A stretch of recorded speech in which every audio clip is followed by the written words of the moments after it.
In this case, the prosecution relies on certain alleged conduct by the accused as incriminating conduct, that is, as implied admissions of guilt.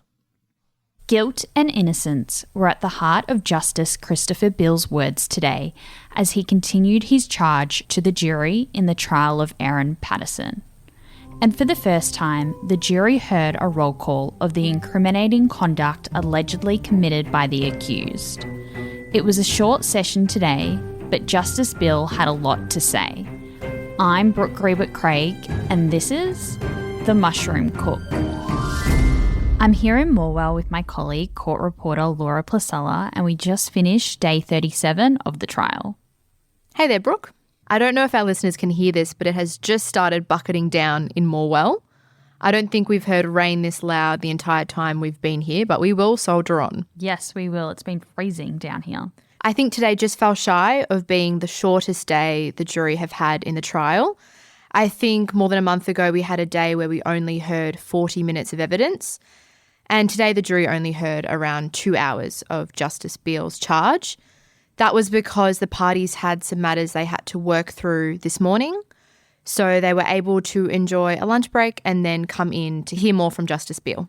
Yes, and that was around 2:15 today. So Justice Beale spoke to the jury in depth about the topic of incriminating conduct. These are his words, but not his voice.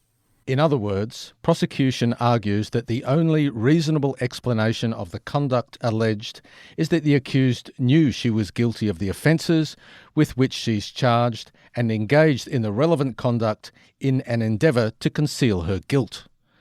The defence, on the other hand, argues that there are other reasonable, innocent explanations for the alleged conduct relied on by the prosecution. Justice Beale then went on to outline what the prosecution claims in the case. And this is where he made his way through that roll call you mentioned at the top of the episode, Brooke.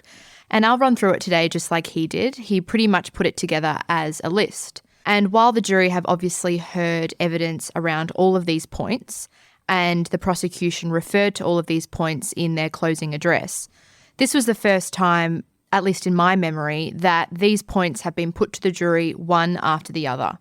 So again, before I launch in, these are all of the allegations of incriminating conduct that the prosecution allege were committed by Erin after the lunch.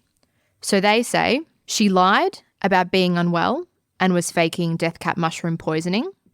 She lied about using dried mushrooms from an Asian grocer.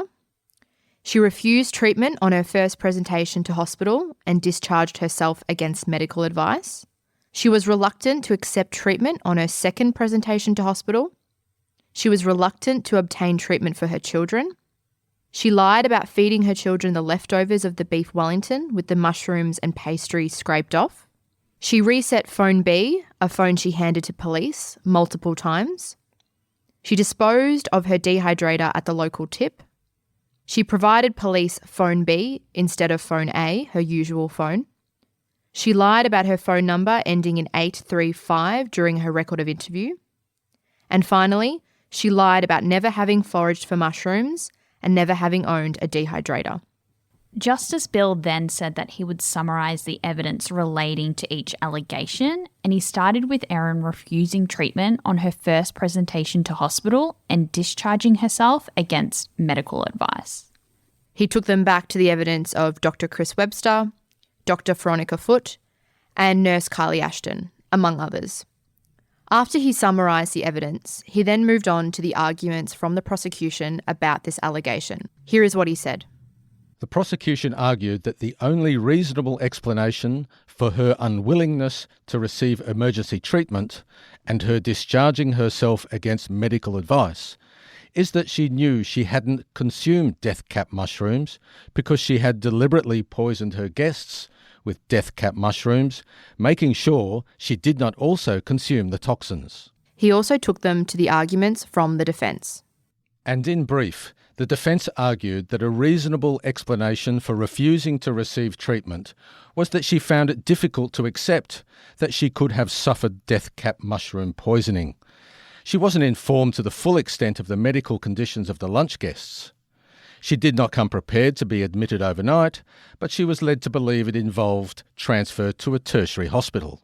He added, And you have to assess this all in the context of her having a history of discharging herself against medical advice and second-guessing medicos.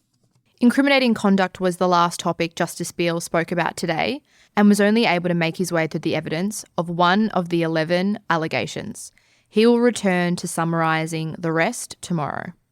But earlier, Justice Beale returned to the topic of expert evidence, in particular, the testimony of Senior Digital Forensics Officer Sharman Fox-Henry from Victoria Police. And just to remind our listeners, Mr. Fox-Henry was one of the officers who examined devices seized from Erin's home. Just as he did yesterday with digital forensics expert Matthew Sorrell, Justice Beale reminded the jury of his qualifications and how long he had spent at Victoria Police. He told them that Mr. Fox-Henry moved across to the cybercrime squad in July 23 and did not have any of the qualifications he now holds when he received the devices the next month. In a similar fashion to how he dealt with Dr. Sorrell's evidence yesterday, Justice Beale summarised what Mr. Fox-Henry said about the Cooler Master computer that was seized from Erin's house, as well as a Samsung tablet and phone B.